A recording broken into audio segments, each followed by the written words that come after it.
धन्यवाद, शुभकामनाएं आपको। नमस्कार भी। आगे बोलो कमरे बताओ भाई साहब। इन्हें कौन कौन देवेंद्र जोग साहब एक एक बताओ 140 किसानों को भुगतान एक बात है पत्र लिखी हो कुछ सब एक पेमेंट और से भी आप ही मिलता है। हाँ, ये अमित शाह की इस बात करनी भाई आपके। हम अपील नहीं करें ये ये रहा उसमें। हाँ सही बात।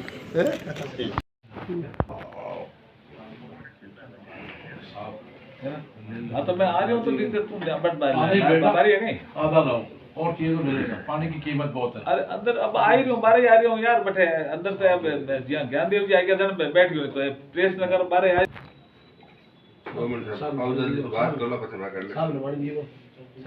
नहीं कोई कट्टा बेच ले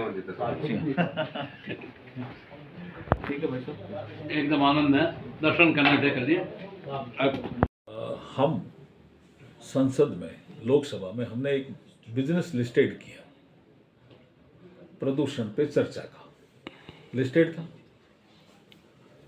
वो तो मेंबर है ना अखिलेश जी, उन्होंने इतना हंगामा किया कि वो बिजनेस हो नहीं पाया। अगर वो इतने ही चिंतित है तो लोकसभा में उनको चर्चा करनी चाहिए थी ना। उनका भी पक्ष क्या है वो सामने आता और सरकार का पक्ष क्या है वो सामने आता और सरकार क्या प्रयास कर रही है वो सामने आता। अब तो वो राजनीति कर रहे हैं। मगर राहुल गांधी का हमने चर्चा के लिए इनको बोला भी था मगर तो हमने लिस्टेड किया ना बिजनेस। आपने होने नहीं दी ना चर्चा, आपने हंगामा किया, हंगामा करके सदन को स्थगित किया। एक सर कल आपके ही साथी मंत्री बीकानेर में थे। आप जब अशोक गहलोत शासन में थे तो प्रस्ताव तो उन्हीं का ही था ना। वो अपने प्रस्ताव को क्यों नहीं देखते हैं। और अब तो हमारे जो इन्वायरमेंट मिनिस्टर हैं भूपेंद्र जी यादव साहब ने पूरा क्लियर किया है, प्रतिबंध लगाया है। तो अब तो दिक्कत कोई भ्रम रहना भी नहीं चाहिए, कोई दिक्कत है भी नहीं। अरावली की रक्षा करना हमारा सबका दायित्व है।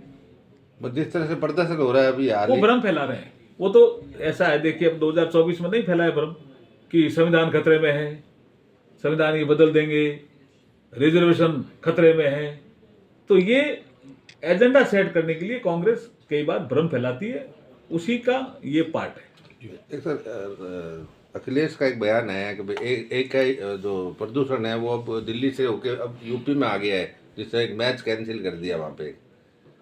उसको लेकर उन्होंने बयान दिया कि भाई जिस तरह से प्रदूषण बढ़ रहा है सरकार रोक नहीं पा रही है, कुछ रोक नहीं लगा पा रही। राहुल गांधी ने भी प्रधानमंत्री नरेंद्र मोदी जी 2014 में जब आए तो हर सेक्टर में उन्होंने सुधार किया, हर सेक्टर में काम किया। ये भी एक सेक्टर था कि पुराने कानून जिनकी कोई प्रासंगिकता नहीं है, ऐसे कानून हटने चाहिए, रद्द होने चाहिए या आवश्यकता अनुसार उसमें संशोधन होना चाहिए। ऐसे हमने 1562 कानून पहले समाप्त कर दिए। और अभी जो शीतकालीन सत्र हमारा लोकसभा और राज्यसभा में हुआ उसमें भी एक बिल आया, the repealing and amending bill. उसमें 71 ऐसे कानून थे जिनमें कुछ हटाए, कुछ में संशोधन किया। उसमें एक ऐसा कानून है जो बहुत प्रभाव डाल रहा है, वो है इंडियन सक्सेशन एक्ट 1925। 1925 में एक ऐसा कानून बना कि बॉम्बे प्रेसिडेंसी, मद्रास प्रेसिडेंसी और कलकत्ता प्रेसिडेंसी के हाई कोर्ट की सीमा के अंदर रहने वाले हिंदू, सिख, बौद्ध, जैन और पारसी, ये अगर कोई जमीन खरीदेंगे या कोई विल करेंगे तो विल को प्रोबेट कराना पड़ेगा। और मुसलमानों के लिए ये प्रोबेट कराना जरूरी नहीं था। तो ये विभेदकारी कानून था।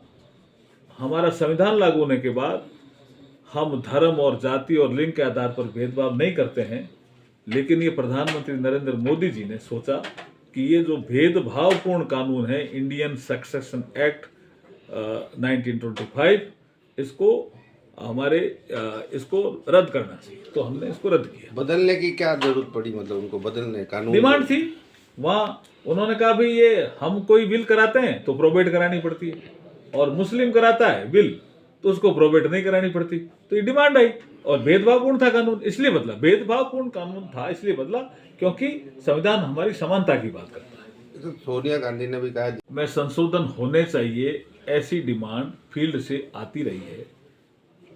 कोई भी जनप्रतिनिधि हो, किसी भी पार्टी का हो, अगर वो फील्ड में गया है तो उन्होंने भी ये डिमांड सुनी है कि संशोधन होना चाहिए। और जब